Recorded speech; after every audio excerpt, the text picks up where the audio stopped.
Cinco de Mayo, May 5th, So today. 2010.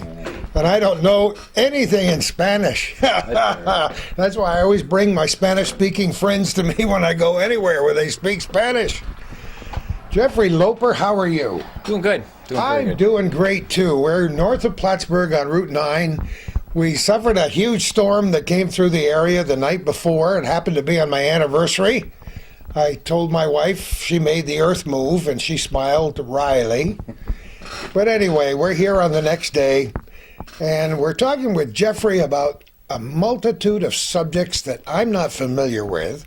So I'll ask simple questions, and before we're through, maybe everybody will know what the heck we're talking about. Jeffrey, how is it possible you and I have never met? I don't know. But typical of the North Country. You know, you run in circles, you know people, but you don't necessarily meet them specifically. And, of course, in this area, it's pretty easy to end up on one side of the lake or other business-wise. And I was involved originally with Channel 39, which we started in Burlington. Oh, yes. And so I spent a lot of time over there. But I've had a home up until a couple of years ago up on Chazy Lake since 1968. What a spot. What a spot. When you're up there, you don't feel like, kind of hanging out in town too much. It's pretty nice. Other than the dead of winter, it can get Chazy Lake, Chateauguay Lake. Yeah, it's beautiful. Lion Mountain, Dannemora. But where were you born? Actually, Gary, Indiana, ironically.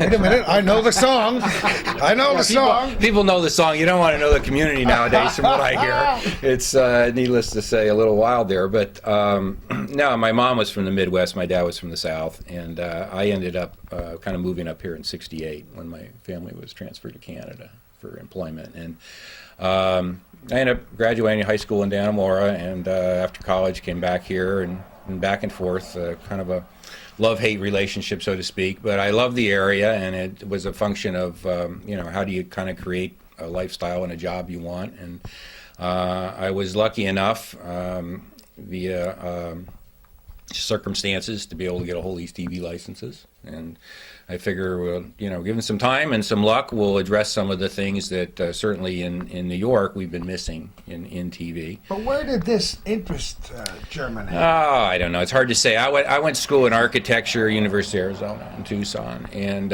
when I was in school the first year, I walked on. There's a big movie studio outside of Tucson in the west. And I walked on the set and kind of fell in love with the business, ironically. And that got me into production. I went back to Montreal in the summers. I started working in production in Canada. And then I took a job in the States in film distribution to movie theaters. Was transferred, did pretty well with that business, and ended up in exhibition. I used to buy films for the guy that owns Viacom, a guy by the name of Sumner Redstone. And he made his money in the movie theater business. He started these multiplex theaters. And one of the things I found interesting about TV when I began to look at TV in the early 90s was the digital opportunity and the ability to suddenly make a TV station more than one station. Now you can put multiple channels in that same space that you used to be able to just have one. So I think it's going to, if I'm right about it, and a lot of other people, I think it's going to help free TV come back more. Because you're going to be able to get more content for free over the air with just a simple antenna. And cable came originally as community antenna, but unfortunately they've got so many other things they charge you for nowadays. It becomes an expensive venture. And we're pretty pleased. Most cable companies here, Charter and Comcast, have been easy to work with. Time Warner has been less so, but they seem to think that local stations don't matter to them anymore. And ironically, that's what started the business. But it's very typical. Businesses change over time. Free TV is a terrific thing. You're talking about the weather yesterday, and your lines go down and things like that. I remember the ice storm here. The only thing I could get was Channel 5 and the radio. I wasn't getting any cable stuff or anything else. I mean, it was out. The wires were out. It's like the power. And with a battery, I was able to get TV. Same thing with radio.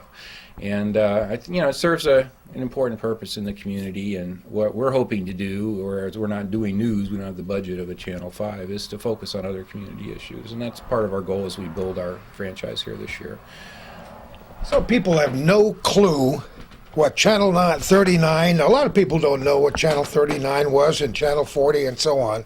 So you're going to have to start at the very beginning and give us a rudimentary education here. Well, 39 was originally started as Win TV, and it was a WB affiliate when the WB, which is Warner Brothers, actually launched the network back in '95.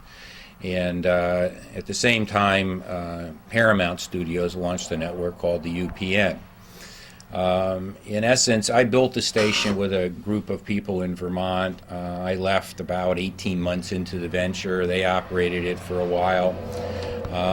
And then right after 9/11, apparently, I don't know who was running at the time, but it got into some trouble. I was called in essence, I had to work the business out.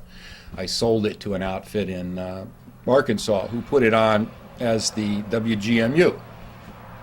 And this basically operated it remotely for, I don't know, 8 or 9 years. Didn't do much of anything, didn't really, had nobody locally here but one guy operating the station and selling ad time. And in '08, when we had the financial issue in the fall, they went out of business. And I was fortunate enough to buy that station back. And I had made a deal with a local group who had filed on a license for Saranac Lake for a number of years, and they couldn't sell that license because it was basically landlocked back in Saranac Lake. And with the licenses I got with WGMU and that, I was able to cover the market. I don't know if you guys can really see, but the WGMU licenses are multiple licenses that cover the region. And in essence, instead of just putting up one big stick trying to hit the world, we're going from different areas. And this will allow us eventually to put, community-specific information in each one of these areas. And we've got some pretty good ideas as to where we want to go in the long run. There's a unique opportunity here in Plattsburgh in television because of Montreal and Canada. And this is what really got me interested in it. As much as we've got a nice, vibrant community here, and we're in the top 100 market, it's a valuable market TV-wise for the advertisers, we also reach millions of Canadians. And traditionally, the stations on this side of the border have had an advantage cost-wise, obviously smaller town broadcasting into a larger community. But the biggest advantage comes in copyright, because between the U.S. and Canada, the signals flow free. This is why we have CFCF on our local cable, for instance.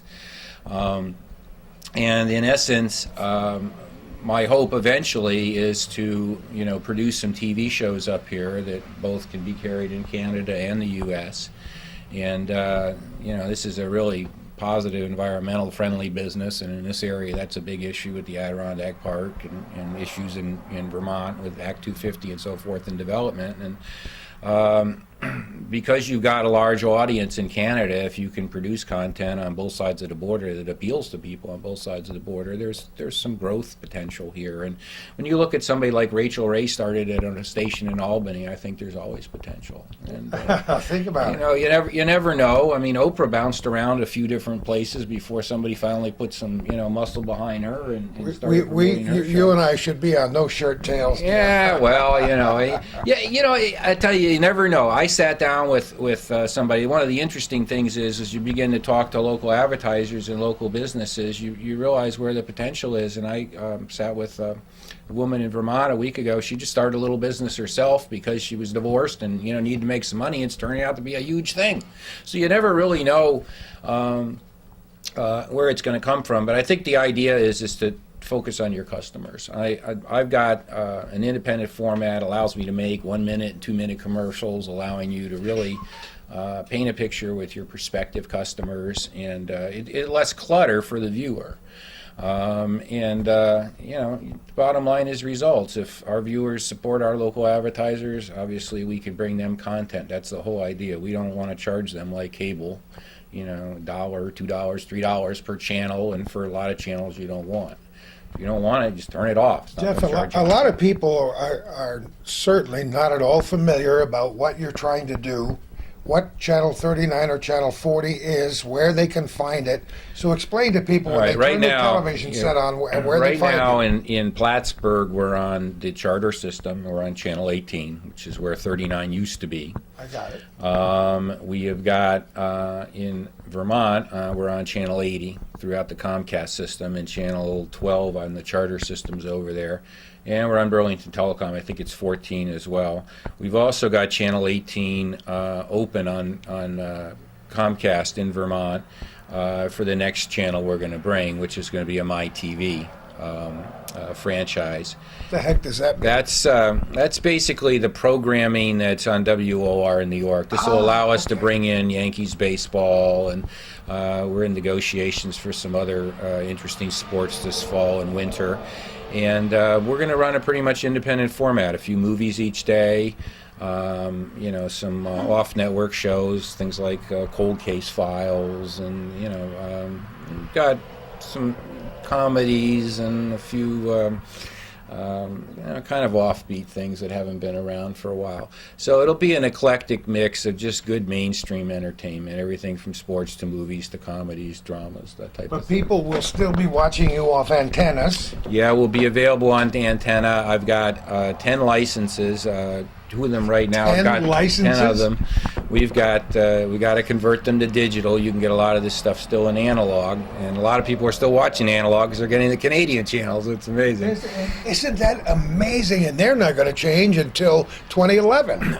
Yeah, I guess it's next August, if I'm not mistaken, is when they move. And my goal is to get in Plattsburgh and Burlington and along the border here, our next 4 channels up and converted, so we can offer mobile TV.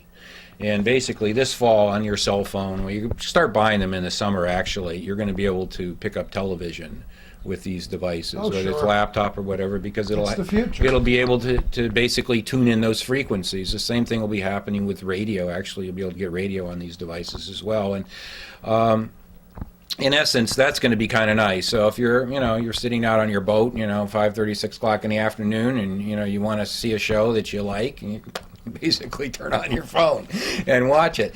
So we expect to be the first provider up here to be able to offer mobile TV, and that's because we have this multi-site infrastructure that's going to allow us to do it. So our coverage is more like cell phone than traditional TV. You're not just coming from one spot.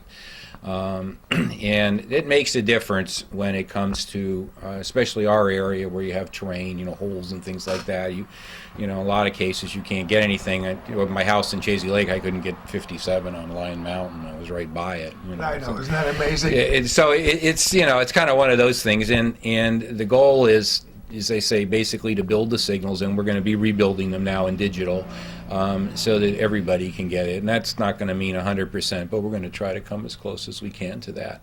So what do you have for equipment right now? Are you just getting underway? Basically, what I've been doing is, this is here again, the beauty of digital today, I'm renting control room services down in Tennessee. Come on. No, absolutely. Everything's originated there. I get on the computer, I put the commercials in and my spots, everything's all done. They put it up on the satellite. They're getting time on a bulk basis. And for me, I just put a receiver in and I deal with my transmission. It's beyond what old people like me can even fathom. And 20 years ago, this was less than a dream. When we did Win TV, we had to have a staff of 10 people to do what I'm basically doing on a contracted basis for advertising time. I basically trade them advertising time and they provide the service. And the goal is to bring this all in-house and have the jobs here locally. That's where I'm going eventually. But for the moment, it's kind of the cheapest path to where I want to go. Once I get my other 6 channels up and on the air, the level of work is going to increase, and I'd rather have it in my backyard. And I'll be able to do it. If I want to use the satellite and get the time in Canada, but my goal is to interconnect these sites with a wireless array like microwave, so I've got interactivity and I'm not dependent on a satellite. That way, the system's totally independent. I'm not worried about any other vendors. But until I get there, I'm going to have to use this other service. You think you're on the cutting edge right now? Everybody is in digital TV. This is, I was laughing. I was talking to some people recently. I says, we're really writing the future here, and it's true. The FCC and talking about using broadcast for broadband suddenly pushed the format of this mobile TV much faster. Oh, yes. And I think it would have come along had we not had the recession faster, but the recession, people were, kind of holding back on capital expenditures. But it's not that expensive in addition. And I think the value of it to people, basically cutting the cord, not having to have your, the TV set in the house and being able to watch on a laptop or, on a PDA or a cell phone is going to make a huge difference. I really do. It makes tremendous sense. Radio kind of started out in the living room too. Now you can carry it everywhere. And we've had mobile TVs for years, but the broadcasts weren't set up to allow you to move the device around. Now, because of the way they do this and in digital, you can move the device around. You can be in a car going 60, 70 miles an hour, and you can pick it up just fine without any flutter or, ghosting or anything like that. Now, are you oriented toward all this massive change in technology? Is this something you were always interested in? Because you got to be a pretty quick study for this. No, it's tough, and my biggest challenge has been finding broadcast engineers that understand it, because what's happened, you've basically turned the entire TV station into a giant computer. Of course, absolutely. And because you're in, ones and O's, I mean, when you break it down to it, and in essence, finding guys that understand the old ways of broadcast, but yet also understand this new equipment and how it integrates is a challenge. There's a lot of guys out there understand the expensive solution, these big companies have. But, I'm convinced that actually after building Win TV originally, we built that as the first digital station. We actually had our first digital station in the United States was over there in Vermont in '96. And in essence, we were on the internet before broadcast.com. But that wasn't our goal. Our goal was to break new ground and at the time to build TV because we figured, well, if we're going to build a station, let's build it so we got the least expense to transcend to digital. And that's the way it was designed. And it's going to be a fairly simple conversion for me now because of that. The owners, in the meantime, changed some things. So I've got to go back and re-engineer and go back to the original because they had kind of a different business plan. But I think if their plan had been successful, they'd still be in business today. Our goal is, as I say, just to try to round up a lot of audience. No, I'm not, running the CBS, NBC, ABC, or Fox. The reality is, if I want to get viewers in Canada, I don't want to be any one of those franchises because they get blocked out on Canadian cable. Those shows are sold to Canadian networks. So I want to get as many viewers as I can because that supports my goals of doing production eventually. And if we can just be a mainstream station where you might turn in a couple hours a day for something that you'd like to see, great. The retro channel's been very popular. We've got the old NBC library. Great stuff. Great. It really is. And in essence, when you begin to look at things like Rockford Files and even Kojak, Emergency, Adam 12, Dragnet, of course we know, Incredible Hulk, and even Knight Rider. They've remade these, but the old ones are as good, if not better. These were iconic. Yeah, absolutely. And I love Airwolf at 9 o'clock at night. I find myself watching that. When the show was on first round, I never really watched it. I was busy with other things at the time. My lifestyle did not allow me to spend much time with TV. But I find it interesting, and I have a tough time at night because I'm always watching Alfred Hitchcock. I should be going to bed. Well. But was there anybody the writing these stories is good. They're challenging, and I found I get an eclectic mix of audience, everything from older folks, my age and up, and to teens and people in their 20s who haven't seen these shows before. They haven't been on cable. And we look pretty much the same thing. I think the biggest diet of what I'll have across the board will be movies. And, of course, that's always been a popular genre, and everything from, newer titles to the older classics. That business is changing so much today. I mean, lot of the people that rent movies are going out of business. You know, if you don't know what Blu-ray is, you might as well go home. Well, And you know, people are renting movies through their computers, whole different ballgame. this is one of the reasons for I'm excited about the mobile TV. It's you can take the appointment TV now, and you don't have to actually be someplace for that appointment. You know, you can kind of take it with you, and even with that, you can record. A lot of people are recording today, and ironically, we find in the TV ratings a good deal of the shows are watched within a day of when they actually were originally aired, and the response is there, but it's more convenient for the consumer, no matter what the age. And I think this is going to continue to be the case. But what is absolutely the truth in this business is content is king. And this is where I see the big vision here. It goes back to producing content again. You can have one TV station, but one show you can put it on hundreds of TV stations. You know, the old story. Same thing in the movie business. And when I kind of realized this in the early days of production, where I started my career, and it's kind of a full circle thing. I didn't plan it this way, but it's been kind of ironic how it's turned around. But my goal is to actually use a border TV station from a Canadian perspective for what's best for Canada, and from a U.S. perspective, kind of the same thing. We can sit here and between Canada and try to play each other off one way or another, or you can work together as neighbors, and everybody ends up better off. And that's usually the case with all these things. I think that it's just a function of trying to look for where there's opportunity, and there's a lot of opportunity here just because of the nature of where we sit. Plattsburgh is halfway between New York and Toronto, ironically. I mean, it's virtually the same mileage to both cities, and you've got a tremendous amount of interesting stuff going on in Saranac Lake and Lake Placid, which is never discussed. I mean, you've got world-class athletes and individuals that come in there, movers and shakers of the world, love our community up here, and we kind of ignore it.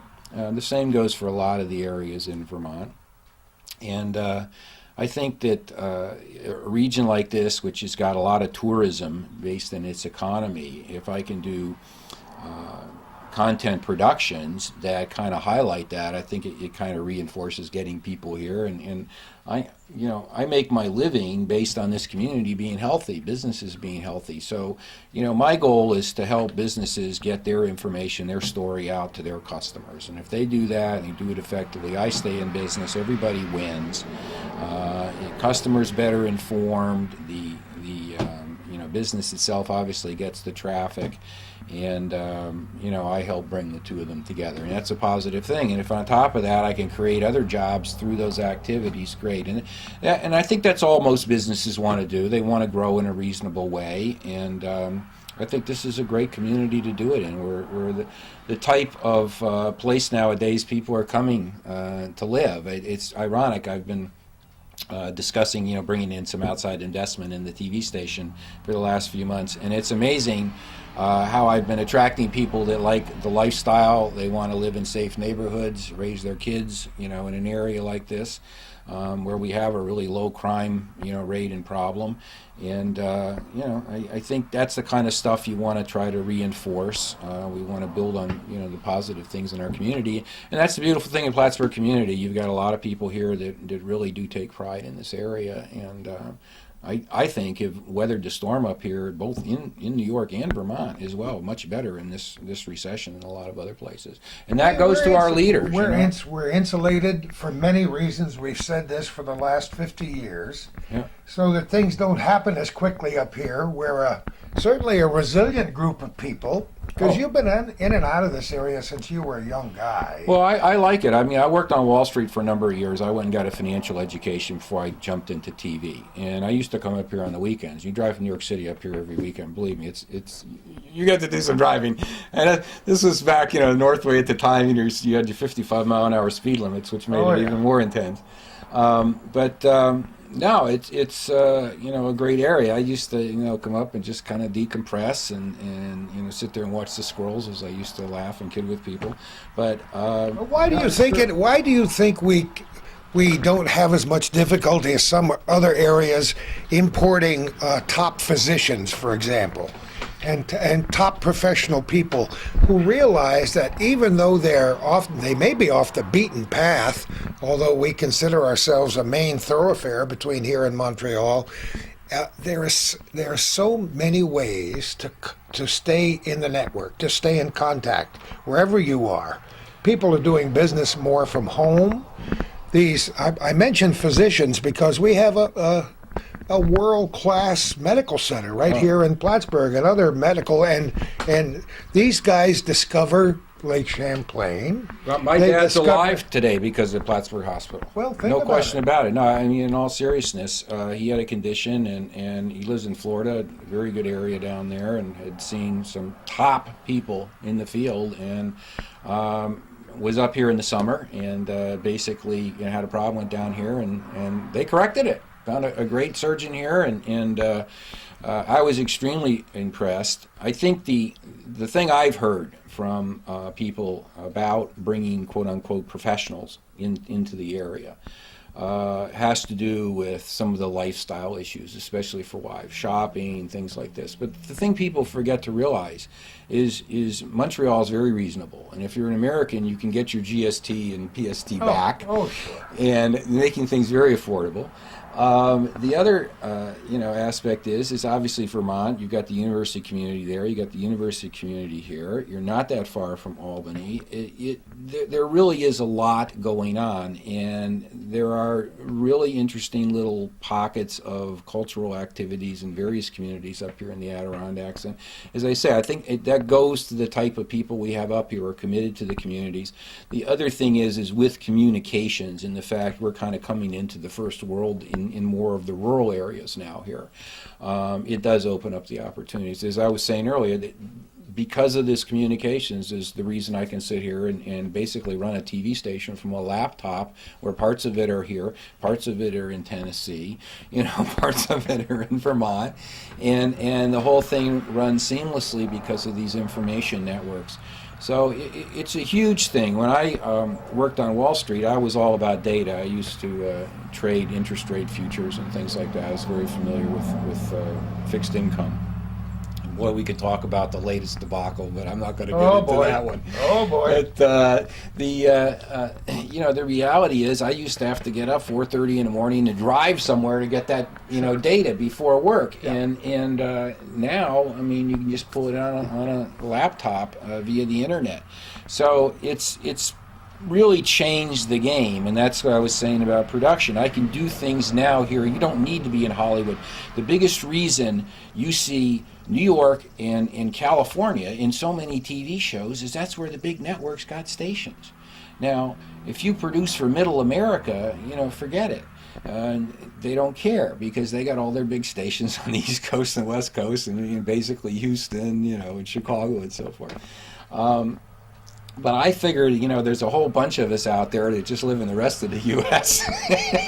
and, there's things we're interested in as well. So there's, some real opportunity here if you look for it. But that was my thing. As I said before, I felt fortunate to live here, and it's like, what can I do to, make a good living here and stay in this area? Because I'll tell you, I get on that ferry. As much as I don't like paying the rate on the ferry, it's a beautiful trip. I sit there and say, thank God I live in this place. I really do. The winter gets a little long sometimes, but it's quite frankly, it's a lot better than a lot of places south of here, where it's damp and rainy and cold and back and forth all the time. And I don't know.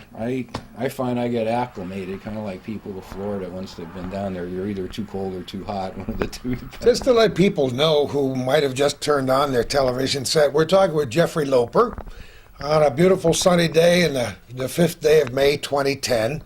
We're talking about subjects that are not familiar to people, but I would guess that people are going to start learning more and more and more. This word communications has taken on a whole new definition since I first got into it long before you were born. And to me, this is such an exciting time we live in. The information age it's a game changer. It's kind of like the Industrial Revolution, and when you're in it, it's the old forest for the trees thing. Yeah. You don't think much about it, but I think back, it was 20 years ago, and the convenience today with things like cell phones and laptops and the internet. It's not that long ago, in the mid-90s, when I started the Win TV project, I talked to the guy that was running AOL at the time, Steve Case, the guy that started it. And his attitude was the internet wasn't going anywhere. It was nothing but AOL. And he had a good idea, but the problem with AOL versus the internet was you only get this, or you can get everything. So what are you going to do? You're going to get everything. That's the nature of people. And because we've got this massive information resource, it's just speeding everything up. And this is the biggest challenge I think this is going to face, is how do you kind of remain educated on your field? Because a lot of these fields, as they say today, lots of cases, kids will start with university degrees in some of these technical areas, and by the time they're out, everything has changed. And I've seen it just in digital TV. The changes over the last 24 months have been amazing, and in some respects, I've been fortunate that I haven't deployed a lot of technology and equipment because the prices have come down, things have gotten better, and I figure by the time we finish deploying this, we're probably going to have a really good platform that people are going to be able to use, and I think they'll like. And in essence, you're going to see a whole different type of job arising in the United States. I think one of the things that's going to come that a lot of people aren't focused on is a lot of basic, consulting across the board, where neighbors and individual people are going to start dealing one-on-one business-wise. Companies are shedding employees that do things for a lot of reasons. And I'm finding more and more people today are becoming consultants. They'll go back to work for the same company they worked for before on a special job basis. And make more money than they ever did during their main career. They can do that, but it takes a whole different type of attitude. You got to go out now and market yourself. You've got to network with people. There's a whole new set of rules, so to speak. But it's about communication, and if you can use that to your advantage, it can be great. The thing I liked about TV, people have said, well, TV and radio is dead. Not at all. It's still a mass medium. It's a great way to send people into a website or into something specific, just like it was a great way to send people, and still is, into a store or an auto dealer or whatever, to do a transaction. Or it could be a dentist or a doctor. I mean, it doesn't matter what service or product you're looking for. And so it helps. It's the old thing, kind of the funnel, it brings people in from a large area and sends them down to something more specific. And I think it all has its place, but it's going to evolve. It's going to change. And the thing that you got to keep doing, in my opinion, is asking new questions. I found it very interesting when I first started looking at getting in TV as a career, and this was a definitive move I made in the mid-90s. And I'd ask people in the business why they did things. And it was always, well, we've always done it that way. It's like, well, you consider doing it differently. Not really. Why? Well, things are changing, and it is the guys that break new ground and do new things who tend to be on the cutting edge, and that's going to be the really interesting thing about this information age, where literally somebody can just have a small idea that can become a really big idea because of something like the internet. You've now got a huge forum that was never available to people before. Our businesses and crafts people and so forth living back in the Adirondacks or the Green Mountains can now sell their wares throughout the world. It's really pretty interesting. And do. Absolutely. And do. Absolutely. The Adirondack market absolutely has a name, recognition that you wouldn't believe in Japan and China and India and in many places. So this is not a bad place to live and work these days. No, it's always been that. It's always been a great place, in my opinion. The issue has been opportunity, and I think that's the problem most communities face. How do you get opportunity? They've got this a broadband initiative here in Plattsburgh that's running through the State University of New York, and I think they call it the C-Band Initiative, if I'm not mistaken. And it's projects like this that can bring the connectivity and high-speed internet back into the communities in this area that are really going to launch more growth in this area. Because they say there's a lot of towns, a lot of people like the lifestyle, but you don't have to just make your living on the land per se. And there are other ways to do it, and it certainly can allow the different groups that kind of fight over development and so forth, some room where you can get high-paid employment, so to speak, without having to necessarily damage the environment. And I'm not some rampant environmentalist. I'm basically a business person. I just look for common sense solutions, and that's one of the things I like here. One of the issues I run into in Vermont as a business is it's a little tougher. The mentality over there is not quite the same. Isn't it interesting? As the crow flies, not very far from here, distinct differences. Well, it's government, but I've found even in the North Country, there's more government now to deal with than there used to be, and it slows things. I would have been putting employees on and doing other things sooner, but for the fact they just make it more burdensome, and it can slow things. On the positive side, the private sector here, and I think the government leaders all have the right attitude. But I think we're fighting on a local level the same issue we're fighting on a national level. How big a government do we want? How big a bureaucracy? Where does it go from servicing you to becoming a burden to you? We could discuss that all day and all that's week. That's the big far issue into the as a future. business person that I see, trying to start something in this environment, and whether the economy was better or not, I think it's an issue we all need to look at. But that's the only thing I can really sit here and say that's been tough. I mean, the other side of it is there's just tremendous people out there looking for opportunity, and I've been very positive. The discussions have been very positive with people I've talked to, business leaders and the political leaders in the community, about things they'd like to do, and we're in a position to get in place to try to interact with them. And one of the things I tried at Win TV when I originally built Channel 39 was where I had politicians and the public interface. And when I get some web things set up, we'll do this again, where basically we let the public ask questions of their leaders, the people that are running for office, and let them answer them without putting somebody in between, cutting it all up, and trying to make something being said, so to speak, that wasn't said. Reporters love to get you.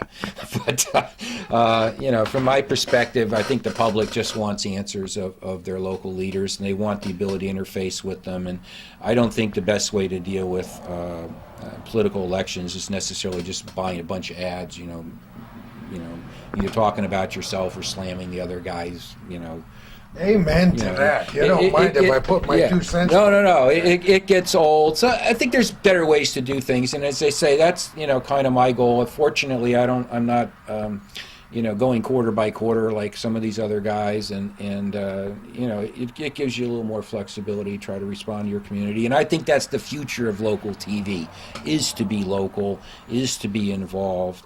And that's something that we've that's a song and dance that we've sung and danced for a long time around here, at least for our audience. Jeff, you're a risk taker.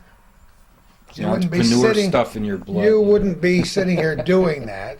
You have dreams. Sometimes it's frustrating not to accomplish your dreams for tomorrow by 2 o'clock this afternoon. I feel like a racehorse in a pen, You're trying to go fast and slow at the same time.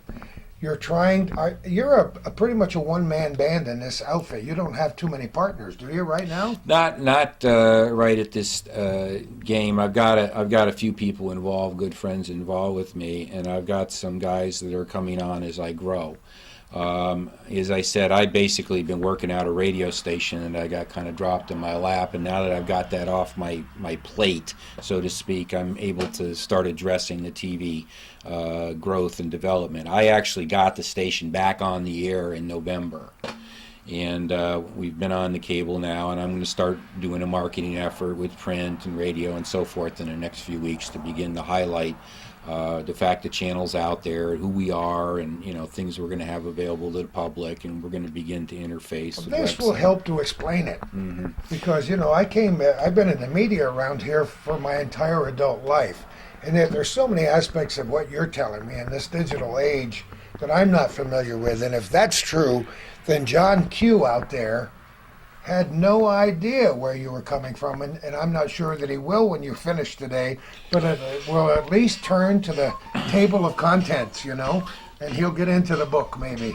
Well, the simplest part, TV really hasn't changed that much other than, as they say, it ironically, they talk digital TV, it's really still analog TV. Nothing's changed. What has changed is how we encode in that signal. It's still an analog signal. It's the signal. You call it analog, digital, whatever you want, but we've encoded the information differently.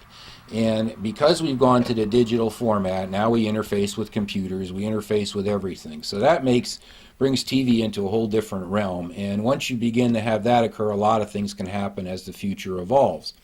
I think the biggest thing the public's going to find interesting and different, other than just having a nice clear picture now, and we're familiar with digital pictures over the last 10 years, is the fact you're going to get these side channels. So if you're an antenna viewer, you're going to get more stations. And hopefully the cable companies will start carrying these additional channels more so as well. But the big thing is going to be this mobile TV, because now you're going to get interactive advertising. And because you're in a phone, or because of these licenses I have and the frequencies, I'm going to have the ability to have a two-way communication with television on a wireless basis. And when this is you're looking a couple of years down the road for this stuff to be fully deployed, but you're sitting there watching something just with a basically a flip of your finger. You're going to be able to interact with something, either save that ad for future use, something you want, or in fact interact with it, buy a product, make a reservation, whatever it is that you might be interested in doing. 6 o'clock at night, you could be emailed a coupon if you're a member of a certain group or something. The possibilities are just almost endless. And so as a result, because of this change in how we encode data, we're suddenly able now to take advantage and interconnect with all these other systems. And this is the beauty of the information age, the convenience, the ability to take content, written material, whatever it might be, with you, port it, either send it somewhere as a file, or download it and carry it in a device or a little zip drive or something. And it really is a new world right now, and that's what people are going to find most interesting. You're just at the cusp of what's going to happen with digital TV. We're coming out of a recession. People have spent a fortune putting these plants in. They're going to get into this. And as the initial mobile TV tests and services are rolling out this summer and this fall, based on what happens and how the consumers get involved with these and respond, you're going to see changes. These services will improve. And I'm hoping that within the context of the Comcast NBC proposed merger, they force them to do a la carte on these cable channels. Yeah, do you think that'll happen? I think it's got to happen. I think the only way you can avoid monopolies in content and distribution, because they broke up the industry in 1952. Oh yes. Back then the movie industry controlled the theaters, and it's like, you guys, if you were an independent theater, you couldn't buy movies, or if you did, you had to buy 10 to get the one you wanted. And in essence, they used to favor their own theaters over, the independent competitor. Sure. It's not right. Well, if you let the viewer decide what channels they want, then the viewer's deciding, not Comcast, not Charter, not somebody else. And that's the way it is now. These big cable channels get together and they do what I call block booking. You want ESPN, you got to buy ESPN2, and you got to put it here and this and that. And, from my perspective, if I like sports, I'm happy to get ESPN, but if I don't, I want to pay $4.50 a month in my cable bill for that channel. It's an expensive channel. And, there's other channels like this as well. Some of them are only 10, 15, 20 cents, but some of them are significantly higher. And really, if you look at the numbers within a cable companies where they make their profits, they make more money on internet. Because it only costs them $2-3 to deliver, but they can charge you a lot more. Now think about it. If you've got an ESPN channel, how much as a cable company can you mark that up as a profit to your customer when you're paying that much for content? And this is one of the most expensive things with cable, is the cost of content. So as much as we dislike the cable guys, and I've got my issues with them like everybody else does, part of it is just because they're forced to do this because everybody else is doing it, and you're the guy there. It's the old story. You're going to stir up the guy that's feeding you. You're going to go, and it's the old story. What is the something about the mouth that feeds you, the hand that feeds, biting the hand that feeds you, and it's kind of like that kind of a thing with cable. So if the government imposes it, and the problem, of course, I find with politicians is they don't understand things, and unfortunately, how they come to understand a lot of stuff is via lobbyists. Sure. I think that's another. It's the way the system is based, whether you like it or hate it. Well, but with the internet, I think there's ways to eventually get around that, and these are things I'm hoping that we can try to develop. We really do want to develop a lot of products and services using TV as a way to drive them. I think TV is a great way to send people into internet services and places, and that's with production of content. That's part of our goal, because as I say, content is a business. No matter how the platform evolves and changes, you're always going to be able to, in essence, put your content somewhere. And in essence, the goal is if you create good content, people will find it. I mean, whether they're watching on a big screen or a small screen or whatever, it isn't all about, you can have the greatest high-def, beautiful programming in the world. If it's boring, nobody's going to watch it. So, they'll watch some little terrible thing, but it's something really interesting, way faster than they'll do. But you used the word eclectic earlier.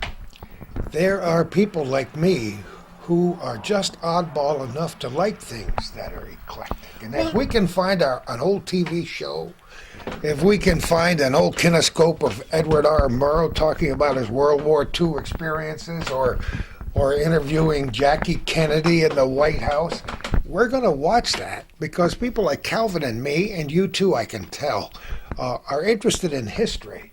Oh, there's so much history around here. It's unbelievable. 57 has done a pretty terrific job of producing programs about it over the years, but I think you can go beyond that.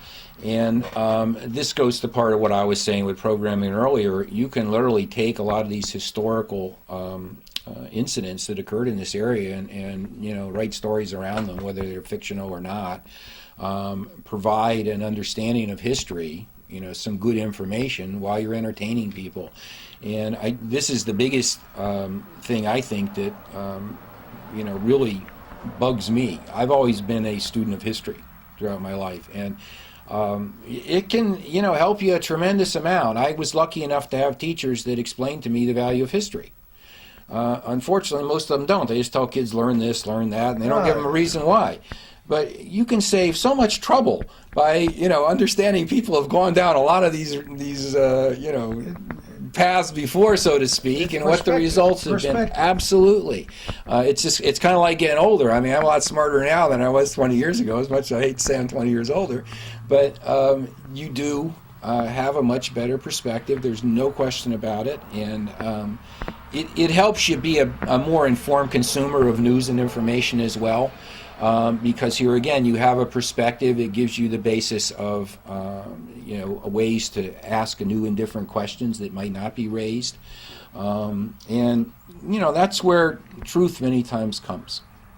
So, from our perspective right now, we're just a simple local business. We're running some good retro programming. We're going to begin to build on that, and my goal with advertisers is to put on 1+ minute commercials where they're longer. They can, get a little bit more involved. Yeah, let's talk a little bit more about the marketing aspect of it, because that's you can't survive unless you can make a buck at this business. No, I mean, I'm in the advertising business. I use TV to basically bring eyeballs in so my advertisers can present their messages. It's that simple.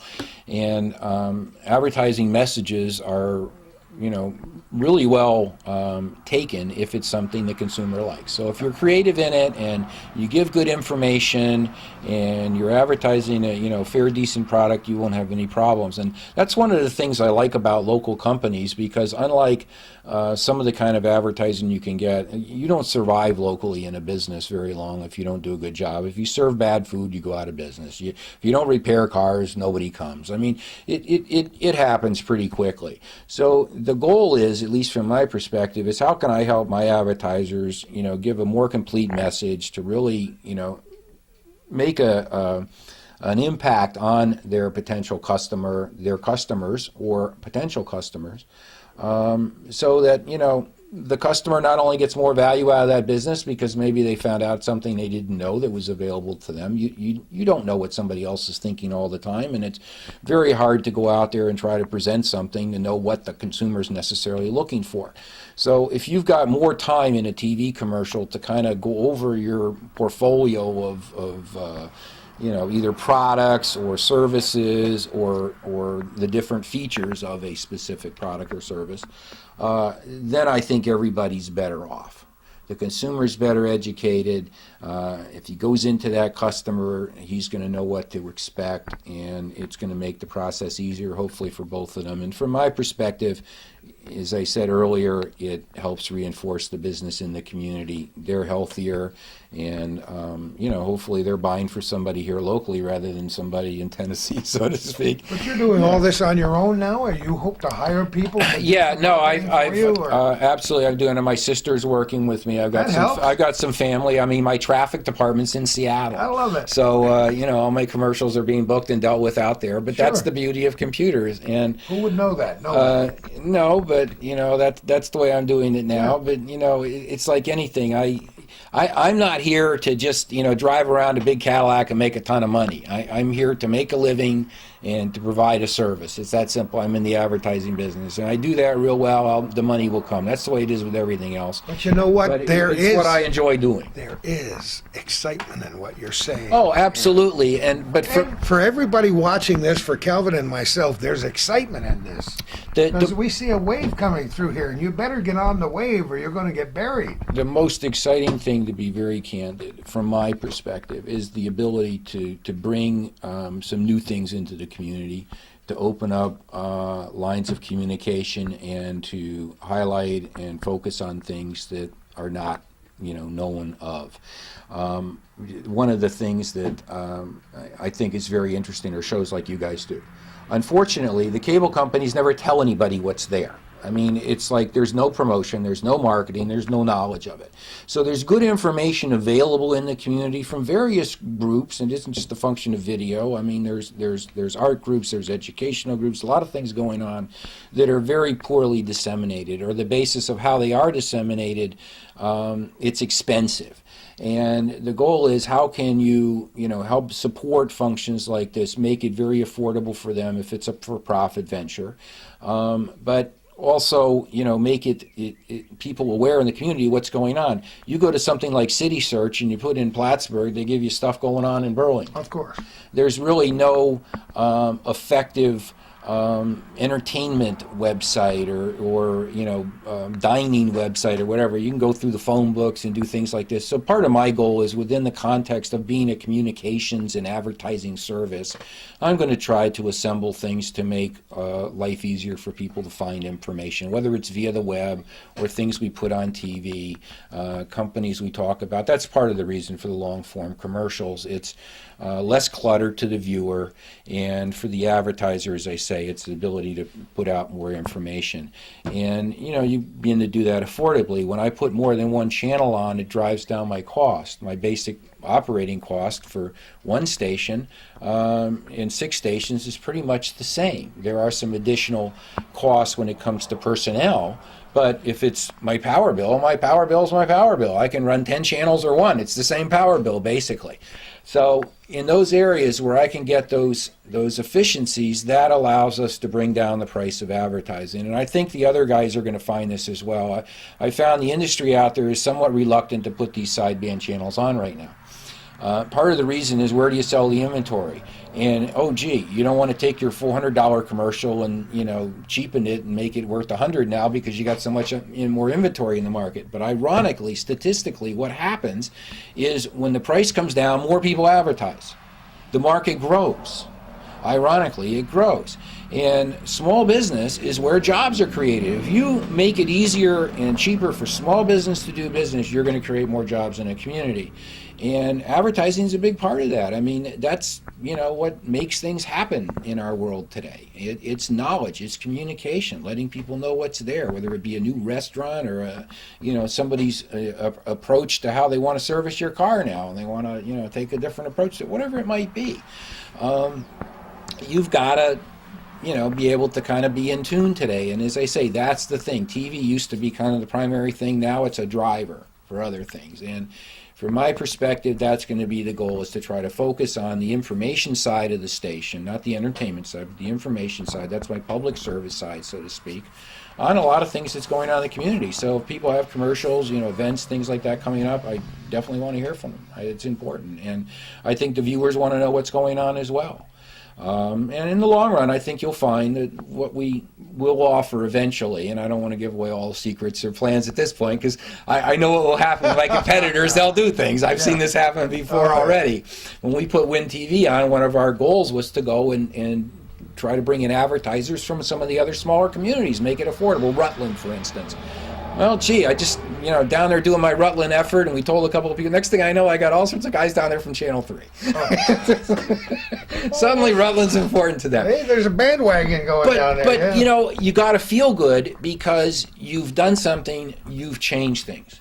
When the guy Gary Clark put Channel 27 on years ago, he basically caused Channel 5 to change their news. He started talking about he was going to do news at the time.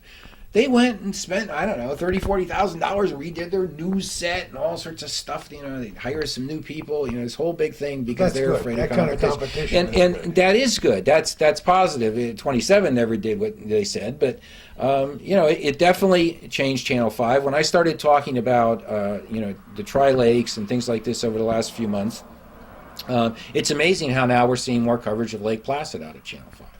And at Tri-Lakes, they talk about it a lot more, other than just mentioning the weather in Saranac Lake. Now there's actually stories out of there where the only guy you ever used to hear from was Jack LeDuc. I mean, give me 10 of those kind of guys, and you've got a real news. Oh, Jack. But, He had a great campaign. If something about you don't know Jack, but I've known Jack for 50 years, and he's a super guy. Well, we're going to pause for just a moment, Jeffrey Loper, and then we're going to come back and pick your brain. We haven't picked even 10%, not even 0.10% of your brain yet. So stay tuned. We'll be educated.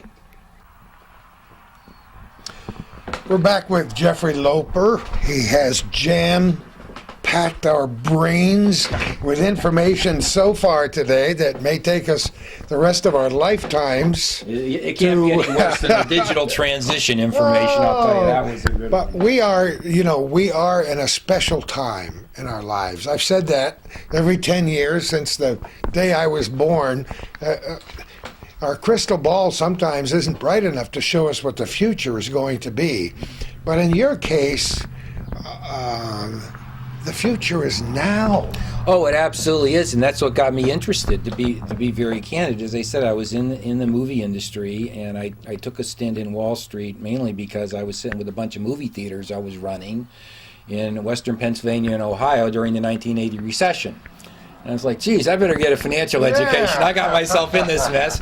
And I had a client, I used to book movies for his theaters. He inherited them from his dad, and he was a broker. Got me in the business. So it'd be a great way to learn. And when I was sitting actually with Bob Shields at Channel 5 years ago, and he started telling me about border TV and this digital transition, it was like light bulb went off. It's like, gee, you know what the future's going to be? There's going to be digital TV. And it's not that often you really know something's going to happen. So in that context, business I knew some stuff about. I dug into broadcast and looked at the potential and thought it was a really good opportunity, coupled with the unique opportunity that Plattsburgh presents, being south of Montreal and a place to put TV on. And as I say, it was just kind of circumstances, fell together. Like most things in life, I always envy those people that started out, at 18 or 16 with some, I'm going to do this, and, they go out and do it. This has been kind of way more fun this way, isn't it? Well, it is and it isn't. It's a lot of fun in the sense that I definitely enjoy it, but it can get frustrating sometimes when you're dealing in areas that are kind of new, and I guess it's the explorer in me, is the kid that used to go back in the woods when I was a kid and all the rest of it. It's exploring and trying new things. And the interesting thing that I think is so exciting about digital TV, I see so many similarities now in where TV's going back to the original days, where you had actual sponsors for things, and that's kind of an approach I'm taking, and where you did a lot of local programming, and that's what we plan on doing. As they say, we're in the infancy on that, but we have plans, and that's our goal. That's the basis of what Calvin and I have been doing for a long time, and Calvin long before I ever got involved in it. And you know what? The interesting challenge for us is to put something local on the air that will gain precedence over some of the very powerful network television, entertainment, and news shows. Because as you've said at least 15 times since we began, people want to know what's going on in their own neighborhoods. So let's give them what they want, for goodness sake. Yeah, no, that's doable, and that's part of the model as we had discussed it earlier, and that's our model basically of 2 states and 1 country. So if you want to advertise in New York, we're basically going to have our own New York feed. We're going to have our own Vermont, New Hampshire feed, and our own feed to Canada. And what this allows us to do, avoid just commercials targeting these different groups, it allows us, and especially as a New Yorker, I understand the challenge. Albany's the black hole. I know all about Montpelier. Oh, yeah. But I don't know anything about Albany. And my goal eventually, and I am talking with some people in Albany and Watertown about creating kind of a northern tier news up here that I'd put on. I wouldn't actually do it, but give these guys the time. You got to be creative today. And I think it's a much needed, product to get some daily political coverage and stuff like that out of the capital, so we have an idea what's going on down there. Avoid just the rest of the state. And I've lived in the New York City area. I know it's like, if you're in northern Jersey, you don't hear about New Jersey, you hear about Manhattan, same thing with Long Island or whatever it might be. And it's very tough if you're a news director. How do you appeal to all the people in this area? I mean, you've got basically 3 states and an international border. So to talk about what's going on locally, I don't really care what's going on in neighborhoods in Rutland necessarily, unless it's a human interest story. But if I live there, I do. And it's the same thing in Plattsburgh. There's a lot of things that are interesting to us here, but of no interest to somebody in Vermont or even down in Ticonderoga maybe. So the goal is to try to bring information and commercials that are more relevant, so that what you see on the screen has more relevance to you, avoid just the entertainment itself. And for the advertiser here again, you're basically going after people more likely to do business with you. As much as I enjoy going across the lake, I don't generally go across the lake to buy dinner or go shopping or whatever. You do it. It becomes a kind of a day trip or something like that for a lot of people, but it's not the norm to run down to the store.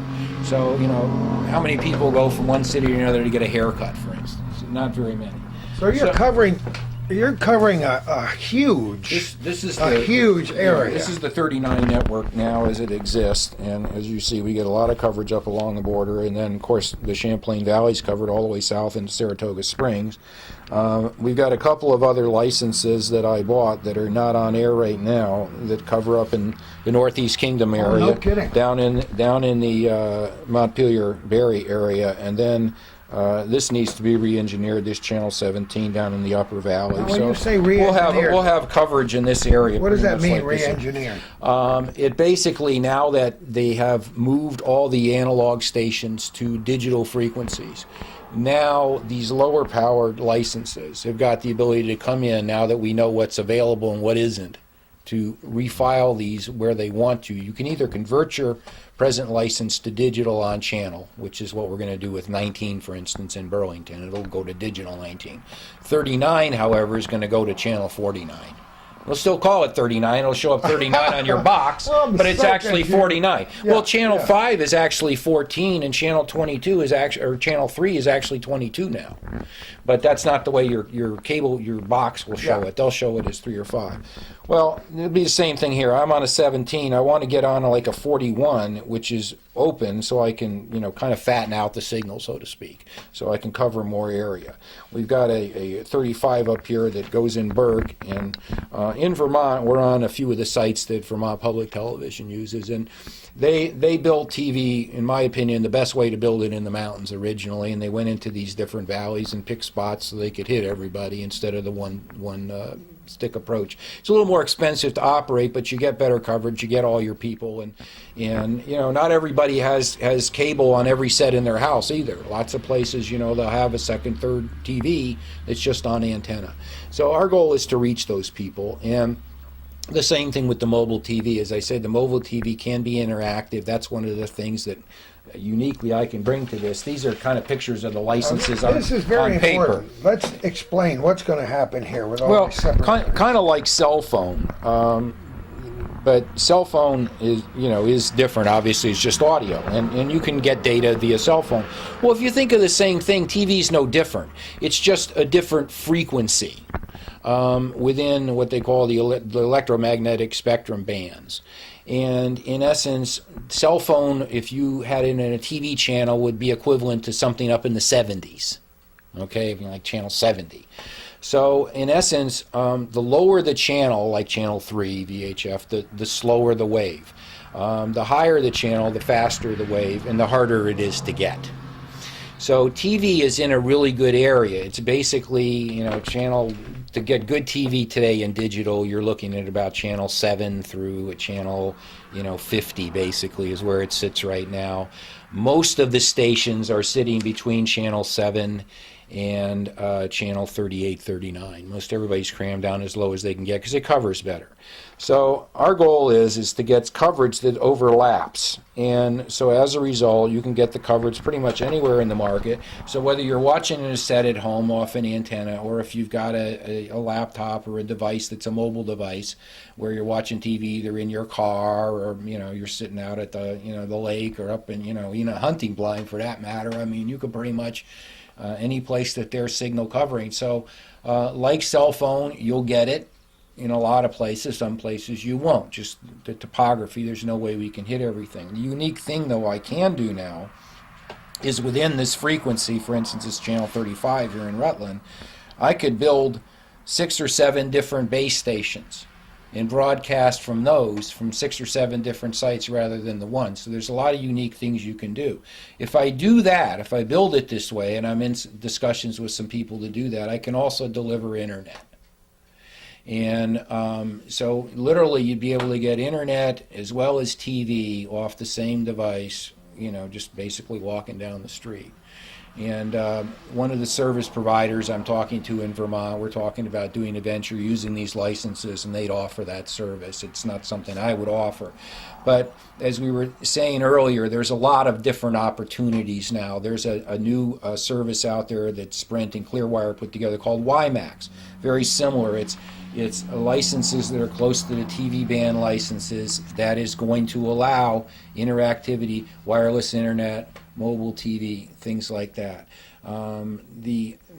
This is all coming. There's been cable companies buying spectrum to be able to offer that. So now where you have a triple play, there'll be a quadruple play. Oh, boy. That's the next thing coming. Oh, boy, who knows? And they're all into that. But now, what will you be able to do in each one of these areas that is different one from the other? The real unique part, and it goes to our terrain in our communities, is in essence we can put, avoid just the commercials, we can put community specific information. So for instance, say at some point in time if we get into the news business and I go to a community story, in essence I could run a different 2-minute package, I see for what you instance, mean, in yes. each one of these places. So I could have a regional news, kind of like you get from everybody right now, talking about regional things. But if it came to local politics, or some story that's mainly of a local interest, not a a human interest type thing in a general, you can cut to that in that area. So this gives New Yorkers New York news in appropriate places, Vermonters Vermont news, people in New Hampshire news, and the issues are not the same, as they say here, as they are in Saratoga Springs. Won't that or be a in, huge advantage?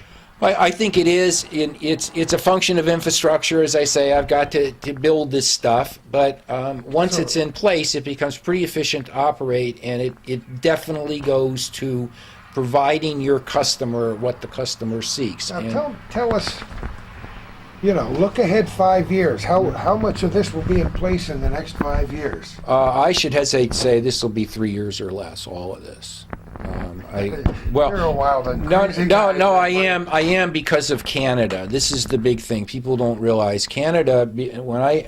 Getting 4 sites up, which is not a huge burden, and I'm talking a few $100,000 to do that. I'm going to reach close to 4 million Canadians. On what I can get on paid programming, I can make enough money to self-fund this company. That's the beauty of Canada. I literally could go buy a movie, own all the inventory in it, and pay $50 and broadcast into 4 million people. Well, the money that you can make on the advertising, profit-wise, allows you to put that money back into infrastructure. So I can definitely do it. Our goal for most of our Canadian advertising is to sell it to people that do business with Canada in the U.S. So we're going to have an effort in Florida, which gives me a good excuse to go down there, and places like Las Vegas and Branson, Missouri. A lot of places where Canadians go and spend dollars, whether it be for vacationing or shopping. There's a lot of outlet malls and things, and even Disney World. More people go there in the summer than they do the winter. So our goal is to not try to do what some of the others have done, which have caused the shows to get blacked out in Montreal, and that's go sell Montreal advertisers.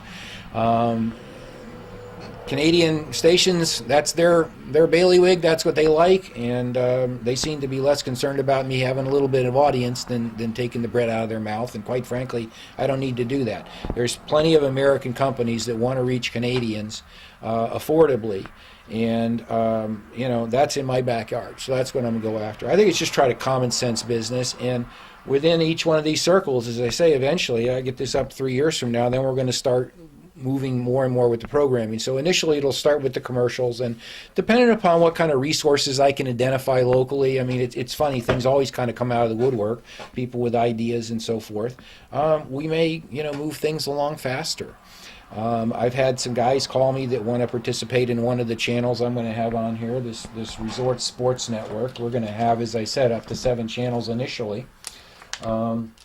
Resort Sports Network is carried in a number of the ski areas right now, but in essence, these guys want to produce some local content about local things going on here, and this network, highlights local restaurants, attractions, things to do at night, that type of thing, oriented towards tourists. And then I take something like this, I market it, a website and so forth, try to help to bring people in from out of town.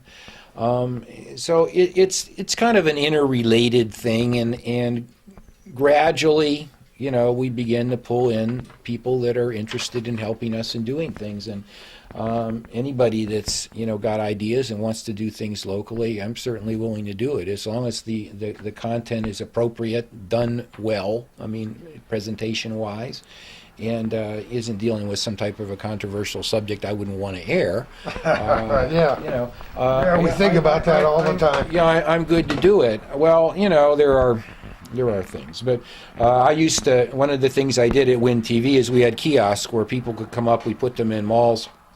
I could push a button and record something for TV. I'm going to set up something like that for YouTube, where you can make comments. That's kind of fun. That type of thing. That's kind of fun. And You'll have to police it. But it'll be fun. we used to get. My interns used to fight to download that video sometimes, because people would do some pretty interesting things in front of those cameras that you couldn't put on TV sometimes. Oh yes, they do. But there are similar things happening all over the country where people get their old grandmother to sit down at that kiosk and tell stories about what it was like in Yugoslavia in 1943. So And stuff like that is great. So what other networks have you got?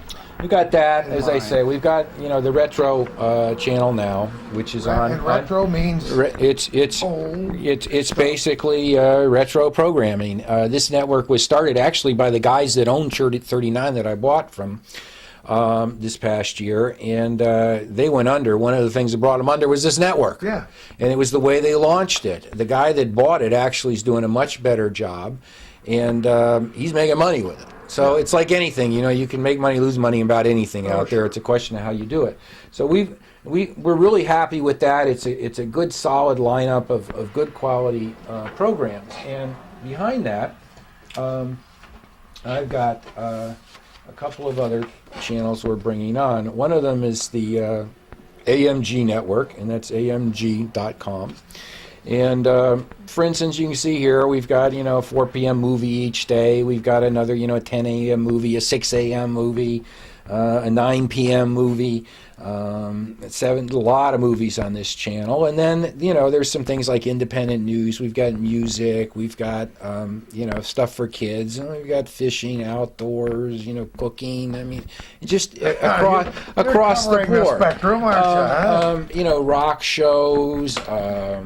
In essence, it's even stuff like boxing. I mean, it's there.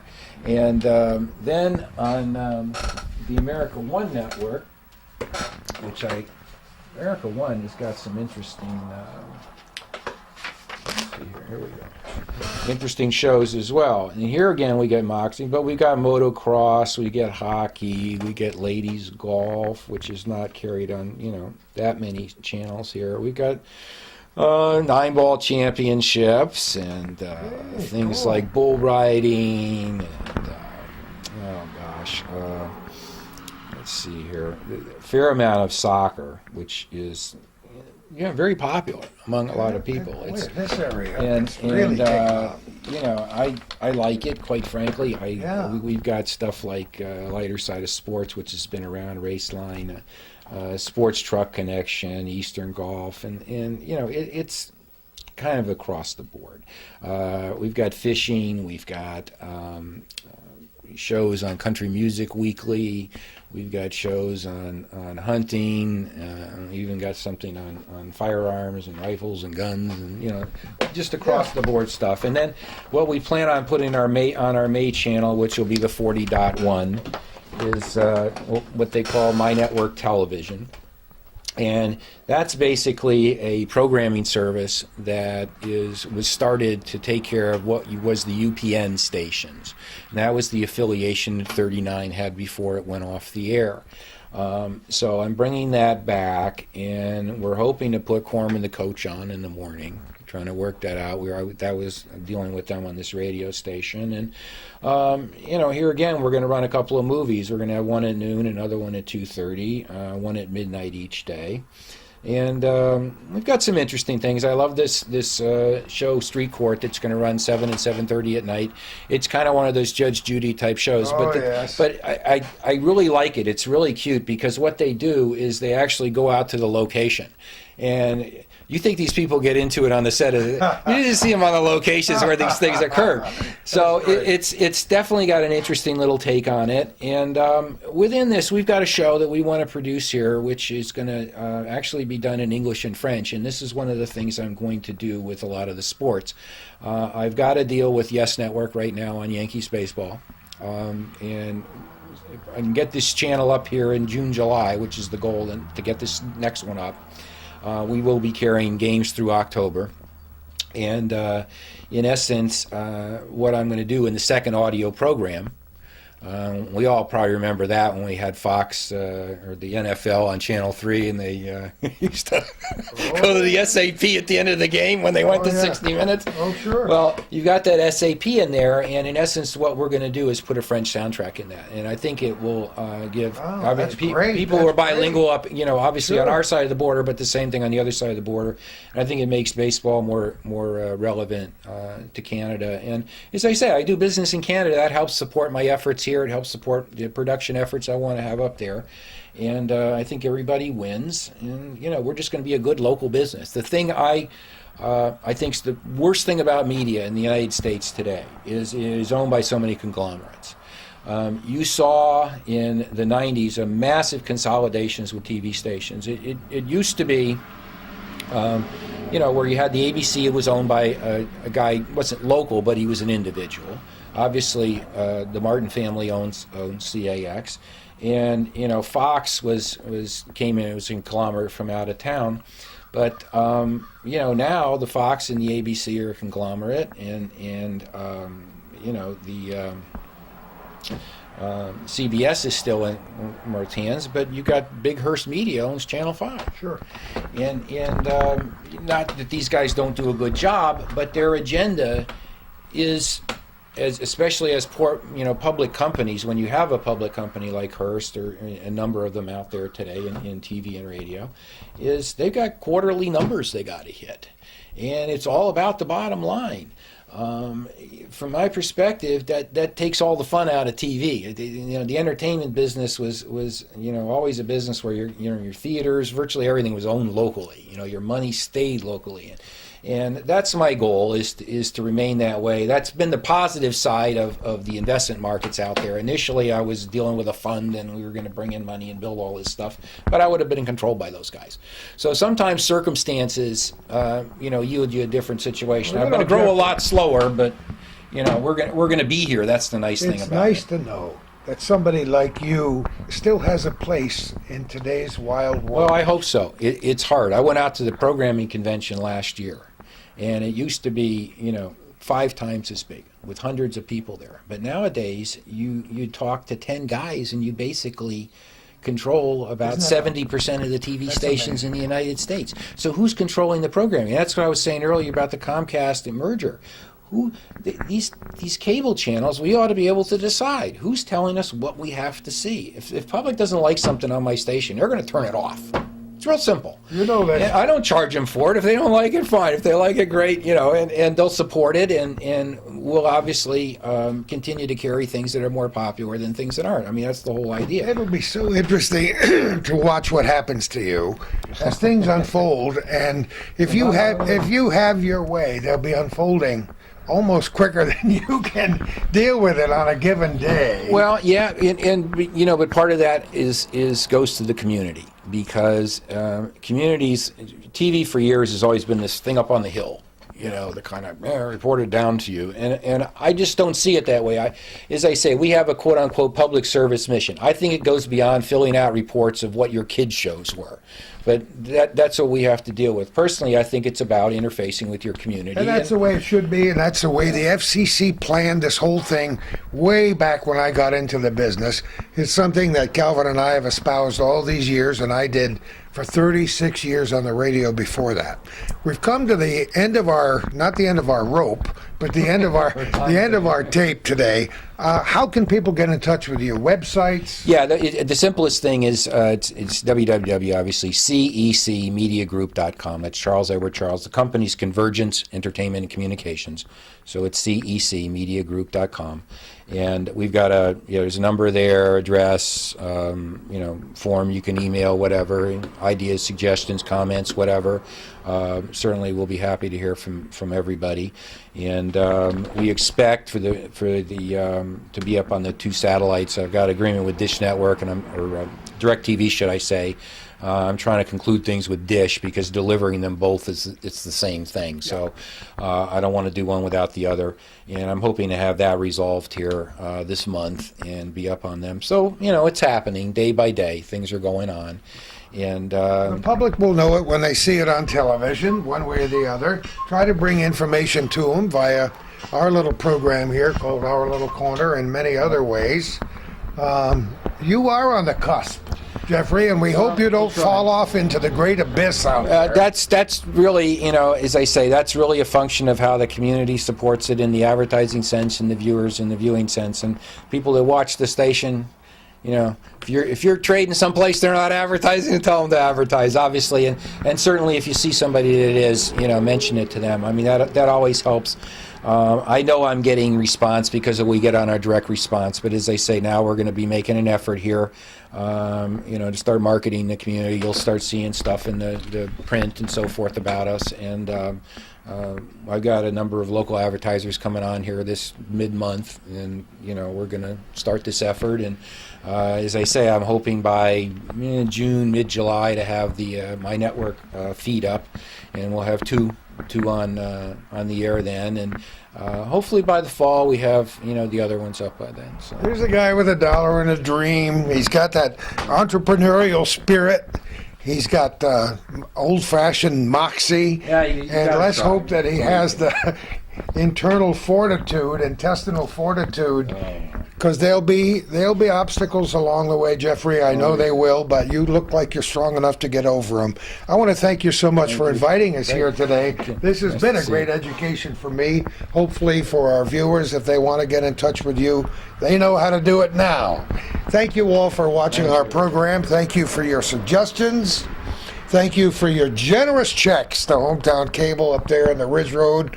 And who knows where we're going to be next time for our little corner.